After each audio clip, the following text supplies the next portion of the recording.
Welcome, I'm Bev Adams. I own an independent paper crafting business showcasing products from Stampin' Up. I made this beautiful card with products from Stampin' Up.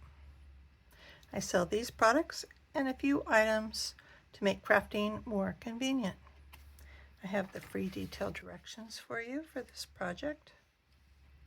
I also have links for the products that I used. You can just click those links and be taken to my online store at Stampin' Up.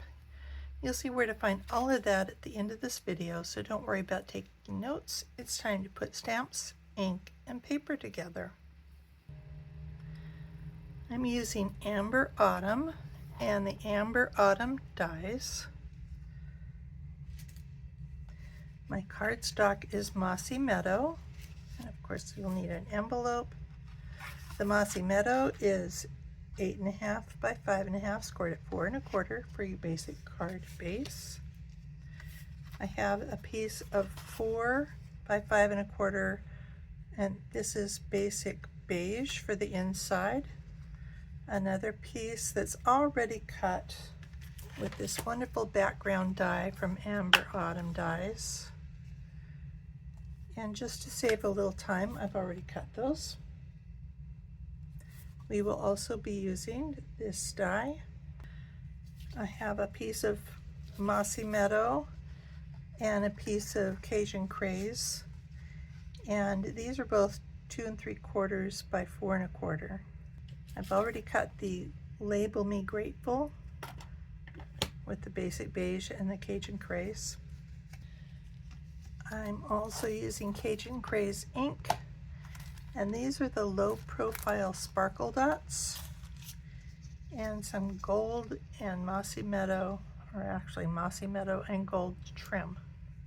And I think both sides of this ribbon are gorgeous. You can use either side. I'm stamping the oak leaf and the acorns on the Mossy Meadow in Cajun Craze ink. And I'm looking for some scrap paper, so I'll just put the directions down here. I'm going to stamp the acorns twice.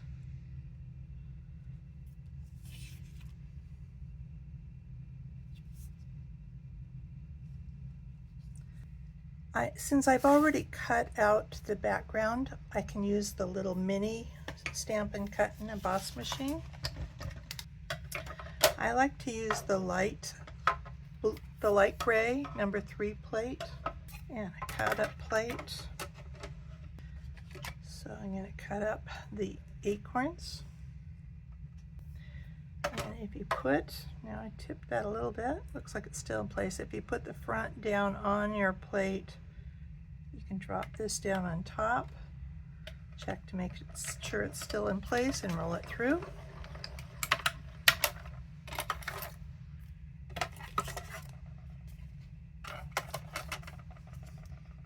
And that came out beautifully. I want the 2 acorns and the stem.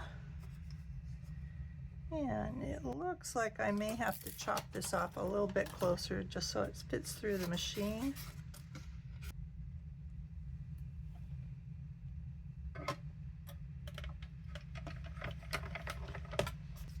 And one more just for the one acorn.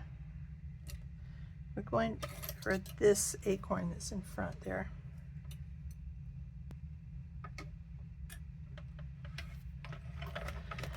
I also want to stamp thanks. And I want it in the bottom left corner.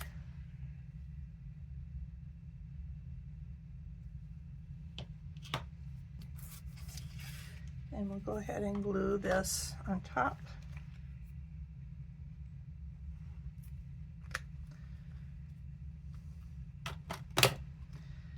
And I want to be up a little bit and over a little bit. And with those curved edges, it's a little bit hard to get it perfect where you want it. Oh, and I wanted to stamp this piece too.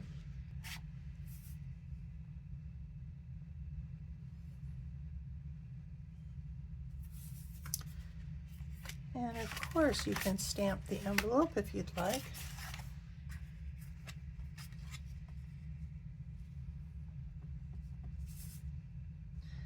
You can stamp in the, I like to stamp in the bottom left corner or the flap, and the mail people don't usually mind those places.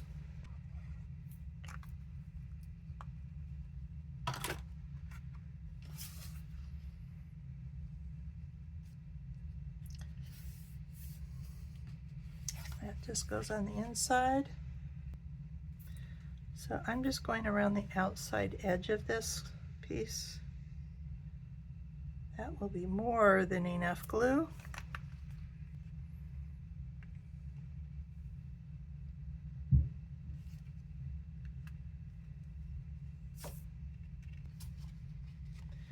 We'll put these on.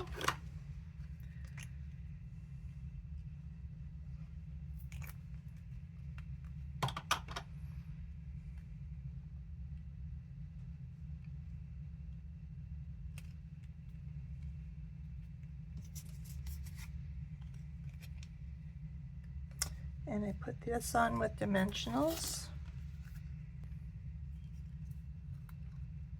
I will warn you though, if you put dimensionals on both this and this last acorn, it may make it difficult to mail for the regular first class mail.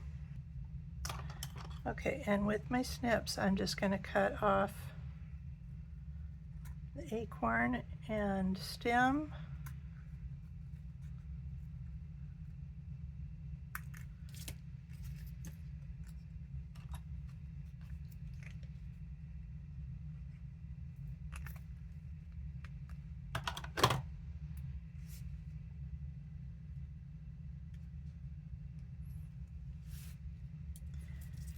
And just the single acorn. And I did use another dimensional.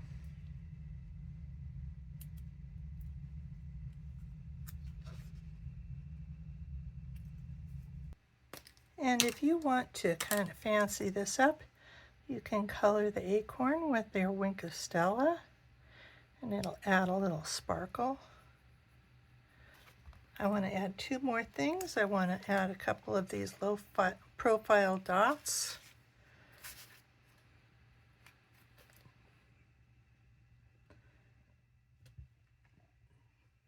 Just a couple is fine. You could add a third if you'd like.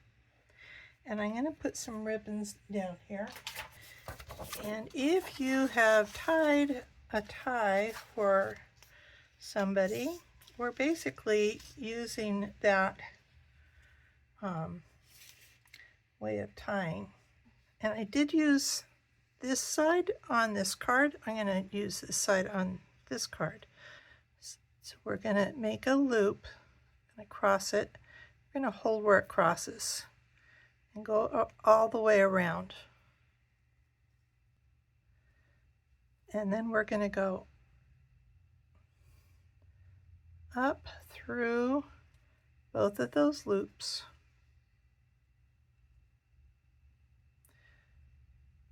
And down through this cross. And it looks kind of like a mess right now, but if I've done it correctly, we'll see.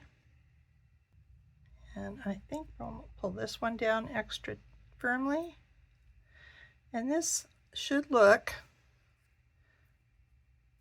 a lot like a man's tie.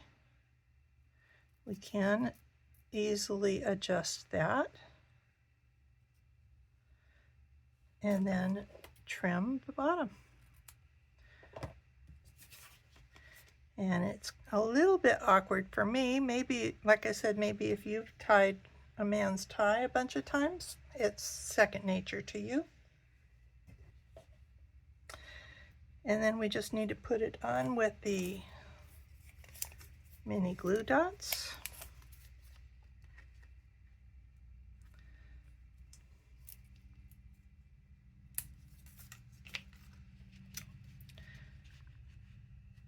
I think one glue dot might be just plenty. And there we go. And we have, of course, the envelope. Here is the web address where you'll find the free detailed directions and links for the products I used. I also offer lots of resources on my website. Click Shop to see the online exclusives, clearance items, my frequent shopper points, and the products I offer to make crafting more convenient. That includes a cardstock sampler for all the current Stampin' Up! Cardstock and samplers for the Stampin' Up! Cardstock going all the way back to 1997. Click Inspiration to scroll my projects. You'll find the directions and images all the way back to 2011. You may also want to check out the Basics button where I share about stamps, ink, and paper, card cutting bases and layers, and some of my favorite tools. Click Getting Organized to find lots of free resources like case inserts, labels for just about every product, catalog tabs, color tools, and much more. More organization means more time for crafting. Click Evernote Current Products to learn how you can share my Evernote notebooks. The Current Products Notebook allows you to search every item by name, number, type of product like stamps, designer series paper, tools, themes like birthday, friend, baby, masculine, and even individual words. I also share a notebook with retired products going back to about 2015, and there's lots more that are older than that. Click Stamp Together if you're in Ventura County and come stamp at my house. You can also join my team if you're anywhere in the United States. And please subscribe to my YouTube channel and also to my website so you don't miss a thing. Thank you so very much for watching. Bye.